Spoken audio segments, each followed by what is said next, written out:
From your Startup screen, click on Open, browse to the Chapter 16 folder, and open the file Chapter 16 Schedules for Data Filtering.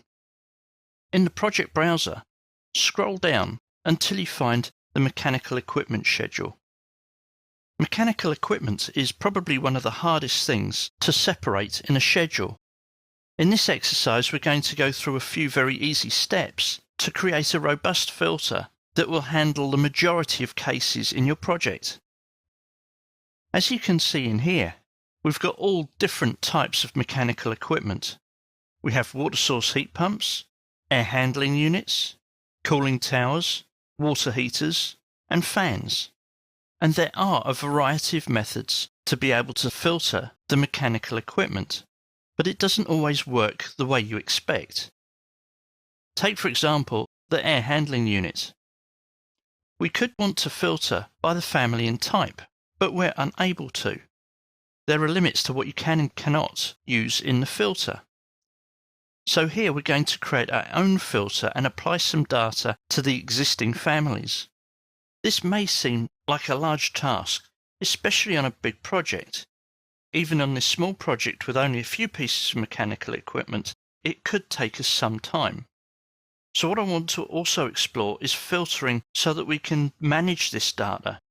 So before I even start in the schedule, let's go to the Manage tab and click on Shared Parameters. Now, shared parameters do require some careful administration. You should have at least one shared parameter file that is a standard for your company. And as long as somebody's managing it, you could also have a shared parameter file for the project you're working on. So what I want to do here is create a shared parameter file. I'm going to browse to my project folder and create Chapter 16 Shared Parameters and click on Save. I now need to create a group. Let's call it HVAC. And under this group, I'm going to create a new parameter and call it Equipment Type.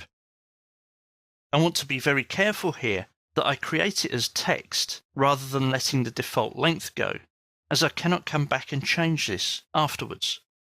Click on OK and click on OK. Now I need to introduce that shared parameter into my project file. I can now go back to the Manage tab, click on Project Parameters and add my shared parameter. Let's select it from the list, Equipment Type. Notice how the equipment type parameter data is not available to change. The one thing I do want to change is that it's going to be a type parameter. And we're going to assign that to mechanical equipment. And click on OK. Click on OK again. And I'm now going to add that field to my schedule. Click on Equipment Type. Add it to the list. And in this instance, I'll move it up to the top of the list. Click on OK.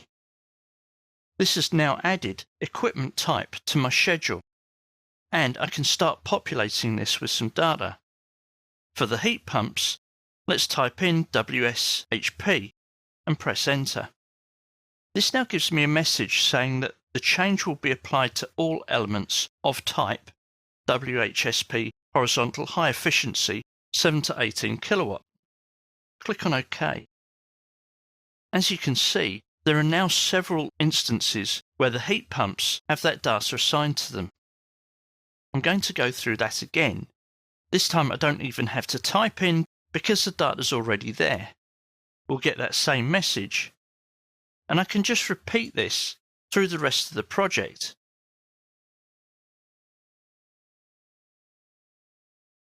Until I get to the next piece of equipment, the air handling unit, and we want to change that. We've now got 2 items in our list.